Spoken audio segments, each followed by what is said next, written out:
Welcome back to Out of Left Field.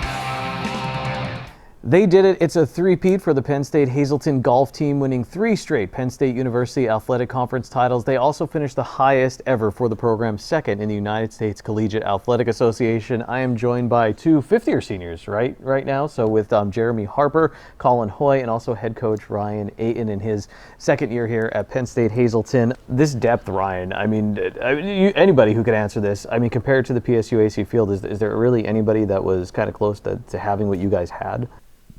I don't think so from a depth perspective. There were some great golfers out there on other teams this year. And we saw it, especially early in the season. We saw some teams post some really low scores, and we were lagging behind a little bit. We weren't playing our best golf. But ultimately, I knew, just looking at our roster and seeing what was going on in practices, that it was there. We just had to put it together. And it came around towards the end of the year, and we steamrolled right through the end of the season. Yeah, you just got to get hot at the right time, and I think we definitely did that. We didn't win many matches in the beginning of the season, but we're all just trying to, settle in. Towards the end of the season, we all finally settled in, got into nationals hot. I mean, this is a group of dogs here, so, winning by 30 strokes. I've heard dogs referred to a lot by you, but does anyone else use that terminology, or is that straightforward? How did that start? I don't. That's all. The great man Jason Kelsey once said, "A hungry dog runs faster," and that's us. We were hungry enough, and we ran faster than all the other schools. How did you stay hungry for 3 straight seasons with the amount of success that you guys had to not really have a letdown? It's just the game of golf. If you're this passionate about something, you just are gonna do it till your heart gives out, and it's definitely something that no matter how old I am in the future, whatever happens down the road, I don't think I will ever stop loving this game, no matter how many clubs I throw or how many balls I lose or anything like that. Jeremy, you've had a lot. You won 2 PSU AC championships. I think I saw the note. It was 4 times you were an All-American or All-Conference. You have all these accolades. I could throw them up on the screen. You have to be proud of that. Are you also proud of helping some of the younger guys along who kind of give you credit? I'm very proud of myself. Especially, I was taught from the game of golf from my father, and he always told me, try to build off each other, try to help out your teammates as much as possible, because if they're struggling, then they're not going to do well. And fortunate enough, I was able to do that with some of the guys like Bobby. I helped out our other guy, Luke Randall, as well. I gave him a couple tips on the range, and he was hitting it better as the season progressed. I helped out Grant a little bit, too, with the putter stroke at times as well. And fortunate enough, like I told you before, earlier last year, he was struggling a little bit trying to get that 4th score. And once he started to get those matches under his belt, this year he came in with a mindset saying, all right, I got to do a better job this time, and fortunate enough, he did. Joined by Dylan Antolik, Grant Colbert, and Joey Rabarchik, and we're talking once again about the championship, PSU AC championship, also finished second in the United States Collegiate Athletic Association. So, Dylan, I read in the article that you and Joey had a moment after the turn, Joey talking to you. I think this was in the final round, second day. Just take me through that a little bit. Yeah, I remember I couldn't putt all day for the duration of the 2 days we played. I remember missing a really short putt on 8. I got to 9, and I was able from 9, 10, and 11 to get myself wedge shots in where I stuck them close, and I didn't have to really putt at all.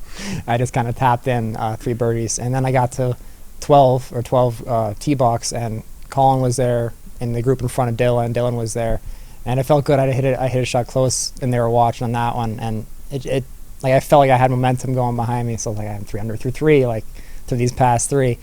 And I got to Dylan. I'm like, Dylan was only 3 over at the time. I'm like, come on, Dylan. We all kind of expected him to have a rougher day than he did yesterday, the day before.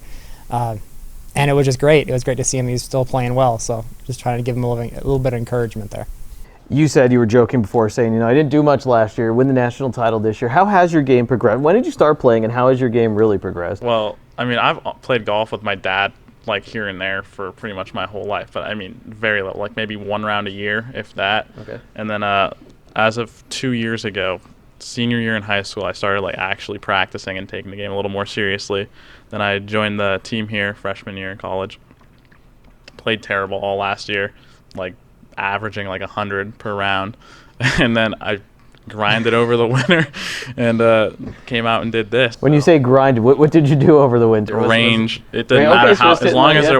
as long as it wasn't frozen or closed. So you I really was put a there. lot of work. Grant, did you guys feel any pressure go year 3, or was this thought we're having fun? We've been here before. There's a lot of experience on this team. Was there pressure, or was it just fun the whole season? There was some pressure because we had to obviously live up to the standard, but I mean, it was mostly fun.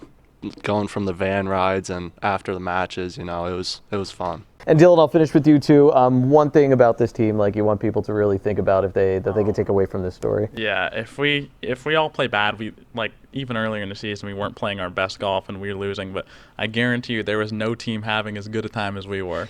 There's no way it was possible. We were having a blast every single match. But yeah, I just love these group of guys. Brent Pezzatine and Bobby Kaufman are with me now. Bobby is a freshman. Brett, you are a sophomore. You were on the team last year. Yeah. How different do you think you are this year from last year? Well, I pretty much couldn't finish a hole of golf last year, so a big improvement from last year to this year. Just to get done with the hole. When you say not finished, like you there was a limit I literally of would get a 15 on a par 3. Like it was rough. It was really bad. Yeah, and then this year, like I can actually play golf, so it's fun being able to compete with the guys this year versus just kind of being a spectator. Yeah. Going from messing around with your friends the whole time to serious golf, what was the biggest thing you had to like stop doing, or what's the biggest thing you had to stop doing? Okay, well, taking care, like counting every stroke is number one. That's a big one. Like taking OB strokes, hazards, like learning the rules first of all, putting, like taking chips seriously, like maybe not hitting driver on every single hole, just little things like that. We're joking, we're having fun, but how proud are you of the progress that you've made in this game? Oh, very proud, and I hope I can keep getting better.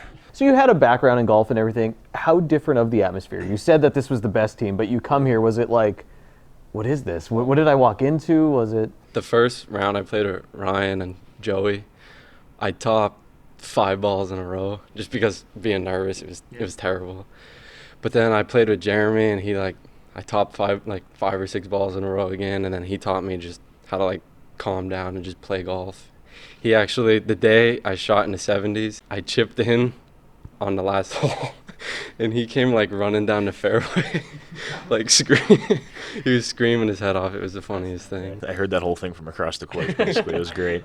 Speaking of that, I think it was Bobby who I just talked with, Bobby Kaufman, who said you were talking about him maybe finishing a great round, and he said you came running down toward him.